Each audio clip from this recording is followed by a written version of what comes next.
El día de hoy vamos a hablar sobre la economía canaria durante el siglo XVI. Vamos a comenzar por cómo fue la expansión europea. La zona del archipiélago de Canarias no era un lugar tan desconocido para los navegantes europeos, puesto que su principal ruta de comercio constaba en viajar por las costas del continente africano hasta llegar a Asia. Gracias a todos aquellos viajes que realizaban, ellos sabían de la existencia del archipiélago, pero nunca tomaron la decisión de ir o siquiera les interesó, debido a que eran islas de procedencia volcánica, lo que su suelo no era el más óptimo para cultivar aquellas plantas y alimentos que tenían un mayor valor económico. Durante la Edad Media, algunas fuentes árabes hacen referencia a las islas, aunque este conocimiento no tuvo consecuencias algunas para las primeras poblaciones de Canarias, que siguieron viviendo en las islas ajenas a los acontecimientos de su entorno. A partir del siglo XIV comienzan a rondar por las islas distintas expediciones europeas, siendo la primera conocida la de Lancelot Malosello, para permanecer ahí casi 2 décadas. Después de descubrir Canarias, algunas de las motivaciones de los europeos fueron la expansión económica de varias regiones europeas, interesadas en aprobar nuevas rutas comerciales con Oriente, que enviarían a los otomanos, así como al interior de África, es decir, aprobar nuevas rutas comerciales a través de Canarias. También fueron motivantes los increíbles avances tecnológicos de navegación para aquella época, como el cuadrante o el astrolabio, o la mismísima idea de cruzar el cristianismo frente al Islam para ganar un nuevo territorio. Muy buenas, soy Aridian y esa es mi parte del trabajo llamada Origen Político. Poco tiempo después de la conquista de Canarias, su situación mejoró considerablemente con el tema de repartimiento de territorios, puesto que el que más tierras tuviera o riquezas sería el gobernador de esos territorios, ya que eran muy importantes los terrenos para la misma agricultura, que era muy importante para el comercio nacional. Tiempo después, las Islas Canarias, en el siglo XVII, se dividieron en dos grupos, las Islas del Señorío y las Islas Realengo. Las Islas Señorío eran las más pequeñas y más conocidas, gobernadas por un señor, y estas eran Lanzarote, Fuerteventura, La Gomera y El Hierro. Y el otro grupo son las Islas Realengo, que eran las más grandes y menos conocidas del archipiélago, a la vez tituladas por la corona. Esta vez eran La Palma, Tenerife y Gran Canaria. Sin embargo, el poder económico superaba a la de las demás con creces por la caña de azúcar y su ingenio. Pero también trajo más cosas interesantes, como la llegada de grandes familias comerciales, tanto de origen flamenco o genovés. Con todo esto, esta sociedad muy bien dividida entre la nobleza de campesinos tenía mucha diversidad y con ello un sistema de gobierno distinto pero bien ejecutado. Y tras todo esto, Canarias se va creando distintas instituciones, las cuales su función era administrar y organizar las comunidades de ámbito insular y, puestos como nombre, consejo o cabildo.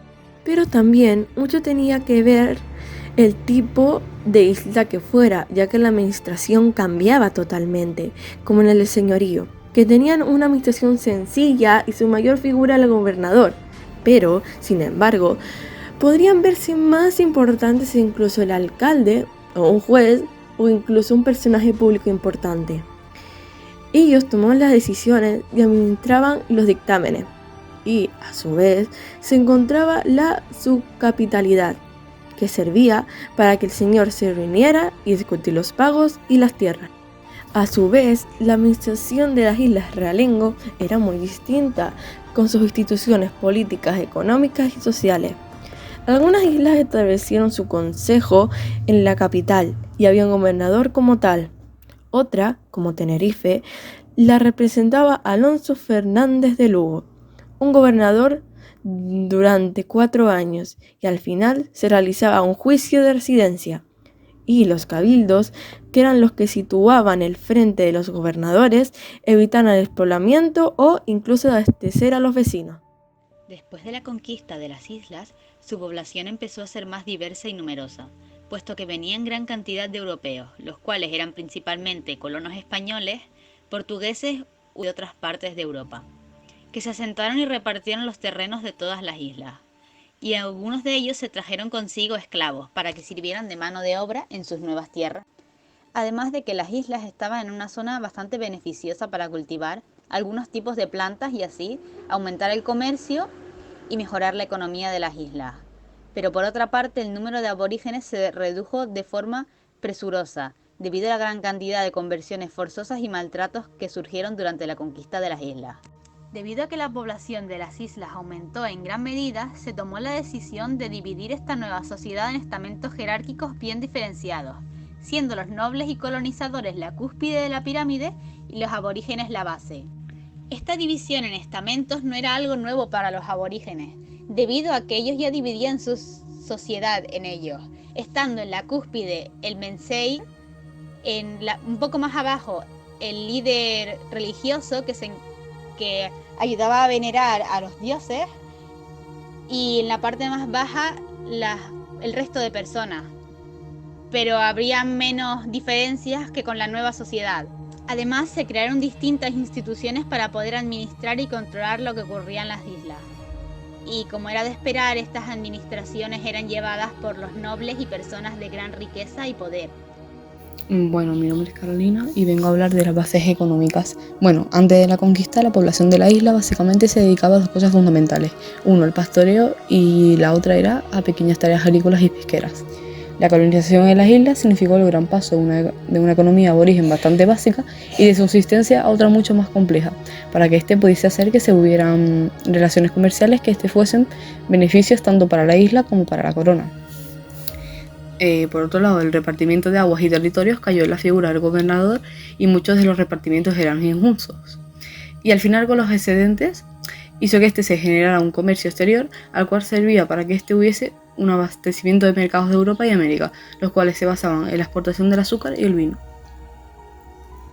A continuación hablaremos de la economía y la relación de esta con la sociedad. El decreto de la Ley de Puerto Francos y el ciclo de la cochinilla establecerán el rumbo de la economía de la isla. Después de la construcción de Puerto de la Luz en Las Palmas y la introducción del cultivo del plátano y el tomate, determinarán una nueva etapa de desarrollo. Al refugio de influjos ideológicos, un tanto revolucionarios, procedentes de la península y de América, empiezan a producirse en las islas constantes motines o revueltas populares, que si bien responden a diversas motivaciones, tienen al parecer una característica en común. En todos los casos, se protesta con las viejas instituciones y los estamentos sociales privilegiados. Hay también un afán reivindicativo por conseguir tierras de cultivo. En el caso específico de la Orotava, las iras del pueblo van dirigidas contra los prisioneros franceses, ahí deportados, pero la furia popular también se dirige contra los magnantes aristocráticos, que hacían distingos y festejaban con los franceses. Durante el trienio liberal, que tiene lugar en la Orotava, un juicio en el que Matías de Aguilar, presbítero de Garachico y otras personalidades son acusadas de conspiración para las independencias de la isla. Ahora explicaré un poco la evolución económica de las Islas Canarias. Las exportaciones de vinos en 1812 alcanzaron cotas muy altas, pero la excesiva oferta y el fin de la guerra acaban definitivamente con el negocio vinícola. La independencia de las colonias americanas supuso, por otro lado, un duro golpe a la economía de las islas, al quedar interrumpido el comercio de ultramar. El cultivo más destacado del siglo fue la cochinilla, cuyo ciclo empezó hasta 1830 y durará hasta las últimas décadas del siglo. El cultivo se extendió por todas las islas, especialmente por las tierras del sur. En este último año se llegaron a recoger hasta 3 millones de kilos. Este desarrollo es atribuible a las recién estrenadas franquicias de los puertos canarios, otorgadas en 1852 por Bravo Murillo, siendo el ministro de Isabel II, que abrieron mercados en el occidente europeo. Hundido el negocio de la cochinilla, se pensó en el plátano como cultivo dominante. Serán, sin embargo, los ingleses los que fomentarán su cultivo. Ante la incertidumbre, muchos agricultores orientan sus plantaciones al consumo propio e insular.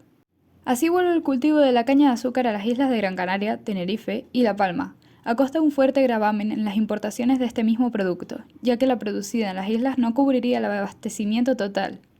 Además, entre fines del siglo XIV y principios del XX, se intensifica la presencia inglesa en las islas, sobre todo en la ciudad de Las Palmas, a través del control de las nuevas exportaciones agrícolas y de las importaciones de bienes de equipo y de consumo. Otros cultivos dirigidos al autoabastecimiento insular que predominan en esta época son las papas y el trigo en los suelos húmedos del norte, así como el centeno y los boniatos en las tierras pobres del sur y suroeste. Hemos llegado a la conclusión de esta humilde presentación sobre la economía canaria realizada por Leire Ramos, Aridian Ruiz, Sheila Rodríguez y Carolina Mendoza del grupo Tercero B.